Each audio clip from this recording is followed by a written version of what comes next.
Ini dia steering saya. Ni saya punya bosket daripada NRG ada bising kat sini. Nampak? Dia ada terkena sesuatu kat belakang ni. Tak apalah.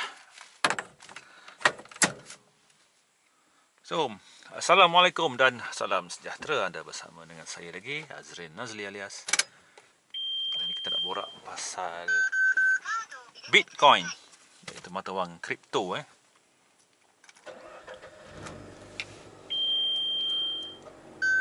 Kita nak mari dulu kehausan ni.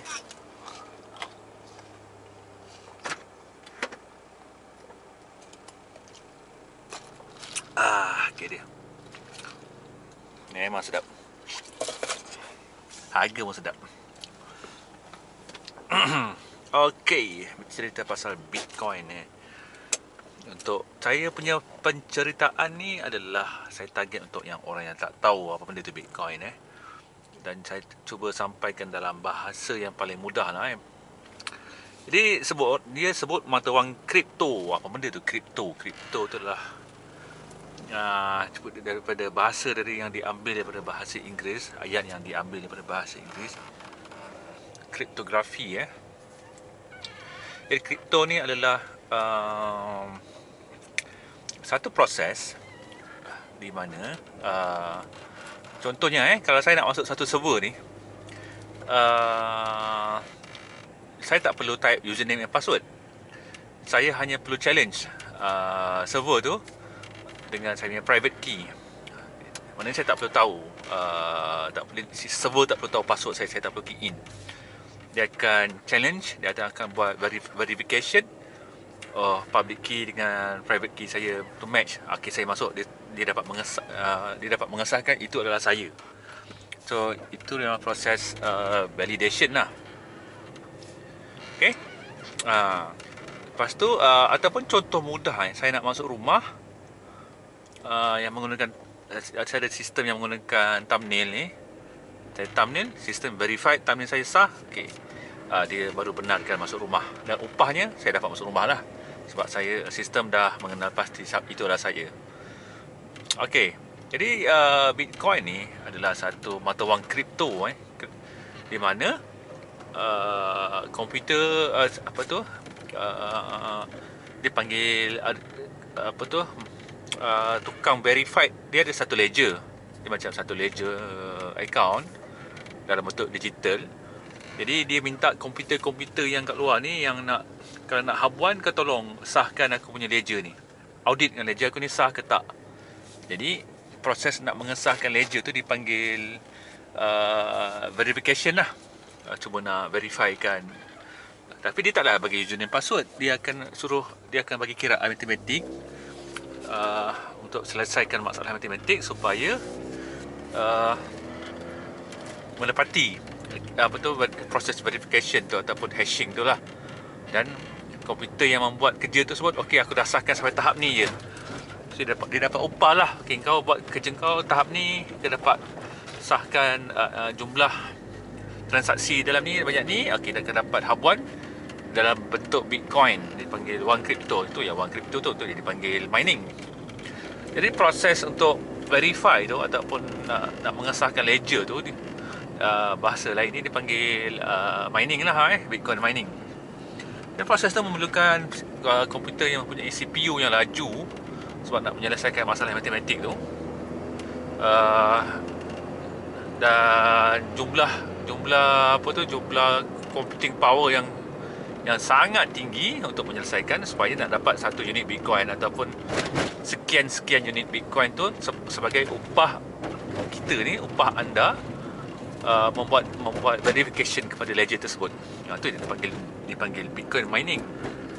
Jadi semakin lama proses tu berlaku, proses mining tu berlaku, semakin susah calculation dia. Jadi memerlukan lagi banyak jumlah komputer, perlukan CPU yang kelajuan tinggi untuk menyelesaikan masalah tersebut. Jadi makin lama makin susah. Jadi nak dapatkan satu unit Bitcoin tu memang semakin susah lah. Jadi kat situlah wujudnya data center yang khas untuk mining Bitcoin. Dia akan menggunakan computing power untuk buat validation kepada ledger tersebut. Ledger tu pula, jadi setiap komputer yang nak mengambil bahagian dalam proses tersebut, dia kena download ledger tersebut lah. So dia ada proses untuk download Bitcoin blockchain dia panggil, blockchain So dia download blockchain tu dan dia buat verification kepada blockchain tersebut. Okay, katakan dah tamat banyak-banyak ni, kita umpang banyak ni. Jadi kalau untuk saya membuat mining tu, nak buat proses verification adalah sangatlah tak berbaloi, sebab computing power saya tak cukup laju lah. Jadi biasa buat mining ni, dia orang ada data center, dan kos utama nak buat benda ni ialah elektrik. Sebab bila komputer tu boleh membuat kiraan laju pada kelajuan tinggi, ni memerlukan jumlah elektrik yang tinggi. Jadi sebab tu lah anda jumpa dekat surat khabar pihak TNB menangkap syndicate haram mining Bitcoin. Dia diharam sebab apa? Sebab dia tak nak bayar elektrik tu.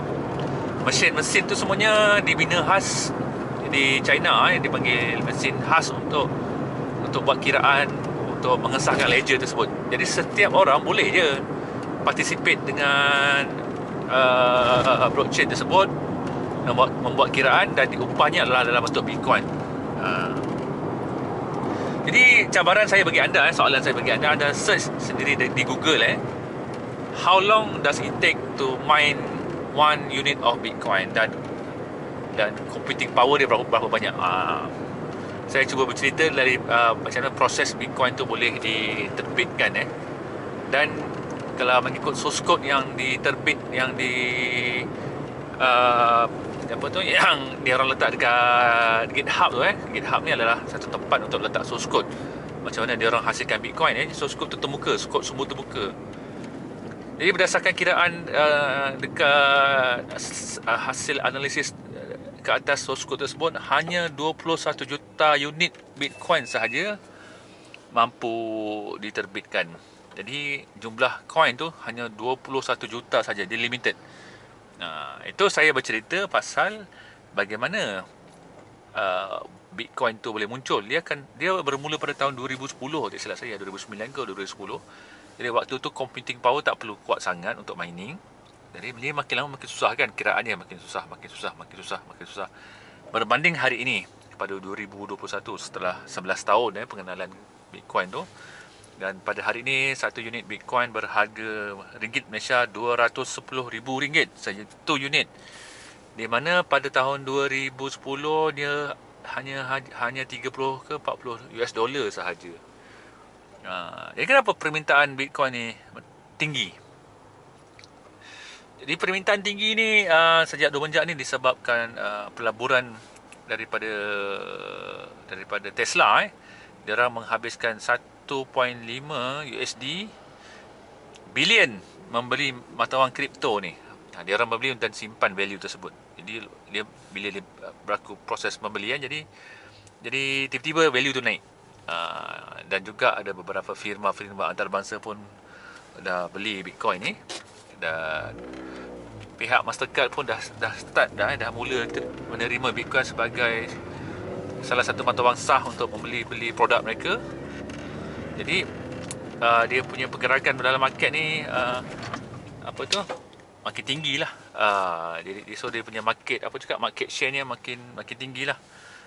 Sekarang pada waktu saya tengah bercerita ni, nilai dia satu unit yang tadi lah RM210,000, ataupun dia dah baru saja mencecah USD 51,000 kemarin. Jadi katakan saya membeli Bitcoin satu unit tu pada tahun 2010, sekarang ni saya dah katakan saya ada 3-4 unit lah kan, 5 unit lah, saya dah jutawan lah sekarang ni.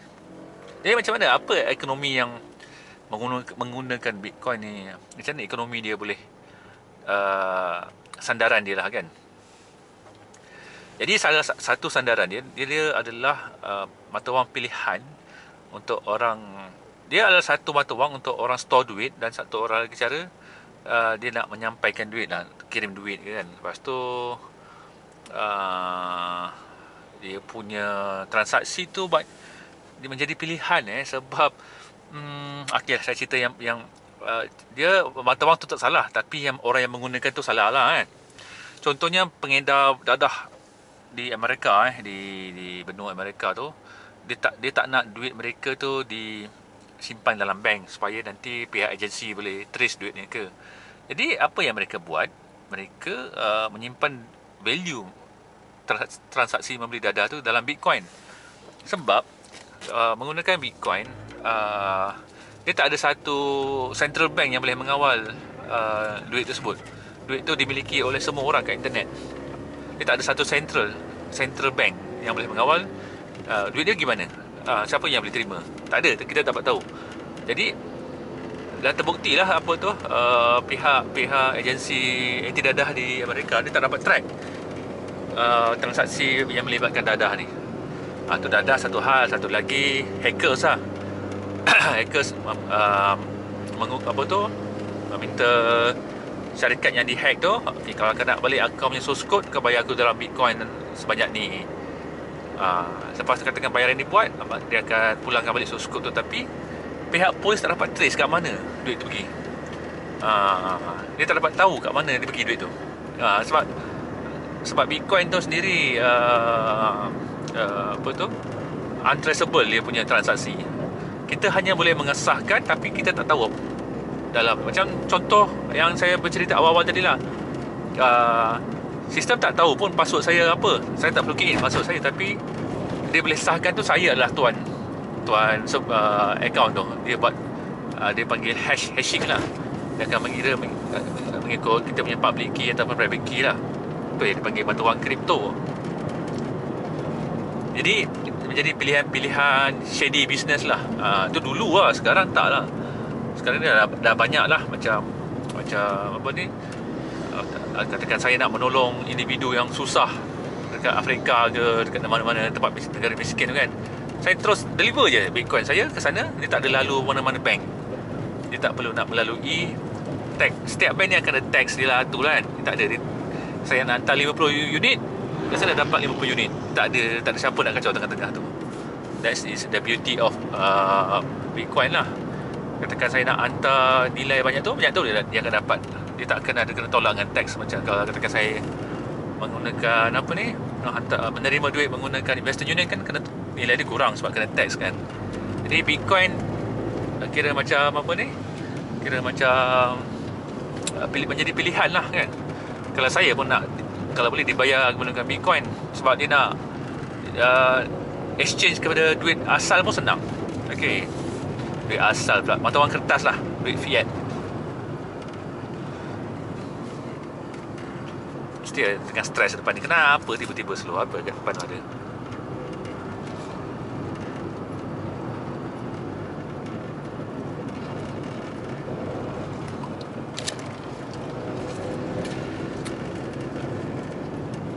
Okey.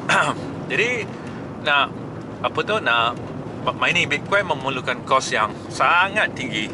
Takkanlah saya nak beli banyak mesin tu semata-mata nak Bitcoin tu kan. Tu salah satu cara. Jadi ada satu lagi cara lain, ialah kita trading. Kita membeli Bitcoin dan simpan. Jadi pasaran market yang menentukan Bitcoin tu naik ke turun. Dia berdasarkan permintaan. Kalau permintaan tinggi, naiklah dia kan. Jadi dia ada dipanggil exchange yang membolehkan Bitcoin boleh dibeli ataupun dijual. Dipanggil Bitcoin exchange lah. Macam saya menggunakan Luno, dia ada Coinbase, dia banyak.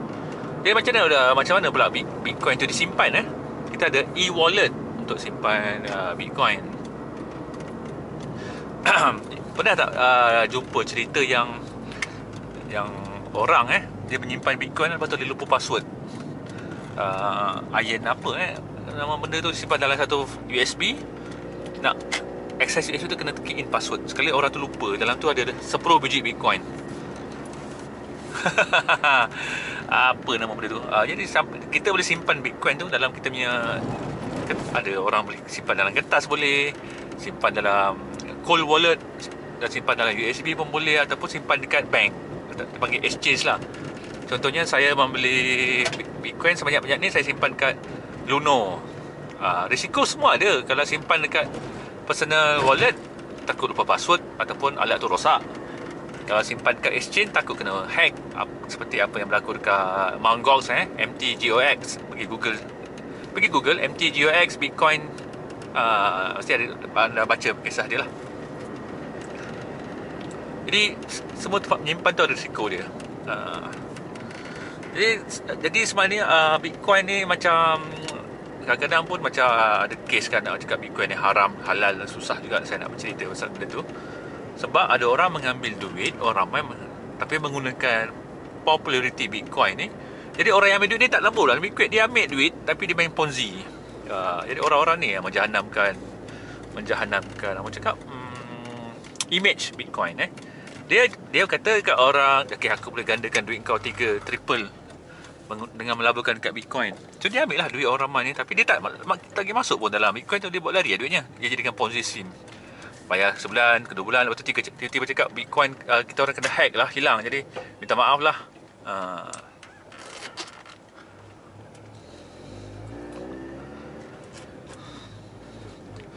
Jadi penting untuk setiap orang tu memahami apa tu Bitcoin sebelum menjatuhkan dia halal ke haram ke. Sebab Bitcoin tu dihasilkan dengan diterbit dengan usaha untuk buat validation kat ledger blockchain tu. So nak buat validation tu perlukan usaha kan. Perlu ada computing power. Komputer pula kena mengira kan. Dan komputer tu pula perlu menggunakan elektrik kan. Betul tak? Macam tu lah. Macam sandaran duit fiat ni kan. Okay. Sandaran duit fiat ni berdasarkan jumlah emas. Dia tak boleh terbitkan duit fiat tu sesuka hati. Dia kata nanti dia tak nilai lah kan.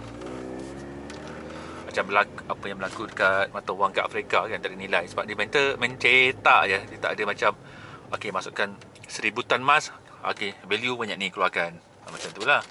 Jadi Bitcoin pun macam tu juga. Dia limitkan pengeluaran mining tu hanya boleh sampai 21 juta sahaja. Tapi dah ramai orang guna Bitcoin ni sebagai transaksi macam-macam lah. Transaksi macam-macam. Beli kereta macam sekarang nak beli Tesla, kereta Tesla dah boleh pakai Bitcoin lah, InsyaAllah lah kan. Dan dah ada dah macam orang request pembayaran pakai Bitcoin saja, tak nak pakai cash lagi dah kan. Contohnya saya beli barang simulator, okay, dia nak payment pakai Bitcoin, dia tak nak pakai PayPal ke kan. Bayarlah pakai Bitcoin. Jadi macam saya nak beli barang, dah orang tu nak pakai Bitcoin, saya terpaksa lah convert duit RM saya ke Bitcoin dan baru beli barang dia.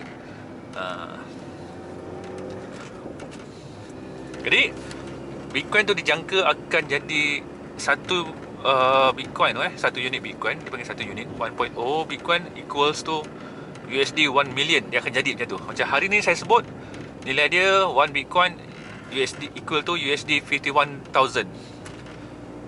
10 tahun lepas satu Bitcoin tak berapa, sen-sen saja. Dia nilai dia naik sebab penerimaan meluas. Sebab ramai orang nak guna Bitcoin, dah terbukti dia selamat. Terselamat macam mana pula kan. Tak ada tracing. Tiada bank yang boleh mengawal perjalanan Bitcoin ni. Jadi dia menjadi pilihan semua orang yang nak, daripada tax, orang yang nak jual dadah ke, orang yang penjenayah lah, mostly lah kan. Itu kes-kes popular lah. Kenapa kerajaan tak suka betul penggunaan Bitcoin ni, sebab dia untuk dikawal. Itu je.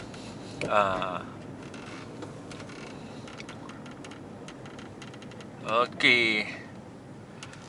So, ada satu viewer saya dengar kata macam steering rack saya dah rosak kan. Dia sebenarnya bukan steering rack, saya punya suspension linkage atas dan bawah tu dah jahanam. Nantilah kalau pelaburan Bitcoin saya berjaya, saya gantilah benda tu, repair lah. Jadi kalau anda rasa anda yakin dengan Bitcoin, saya suggest dengan Luno lah. Kalau anda daftar akaun Luno, kalau tak keberatan, klik kat link bawah video ni, kat dalam description tu satu link. Pergilah daftar akaun Luno tu, ada saya punya referral. Dan saya gunakan Luno lah untuk invest. Ada duit lebih, invest. Okey, kita sudah dipanaskan.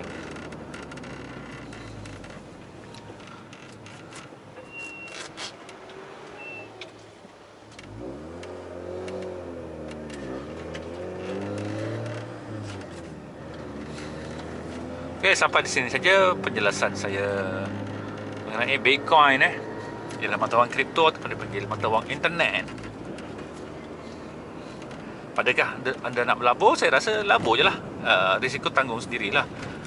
Jadi orang yang melabur, dia melabur ni dia kita percaya kepada, macam kita labur saham, kita percaya kepada board of directors, haluan secara halu tuju syarikat yang kita labur kan.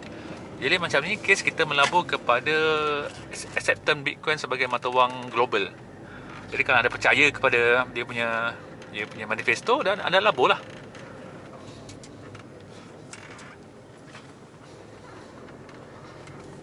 Kalau cukup lah satu biji Bitcoin ni, nilai dia sekarang RM200,000. Oh gila lah, 210 ke. Ada kisah kawan saya membeli rumah, menjual 3 biji Bitcoin. Beli rumah cash. Rezeki dia lah kan. Okey, sampai sini saja. Assalamualaikum dan salam sejahtera.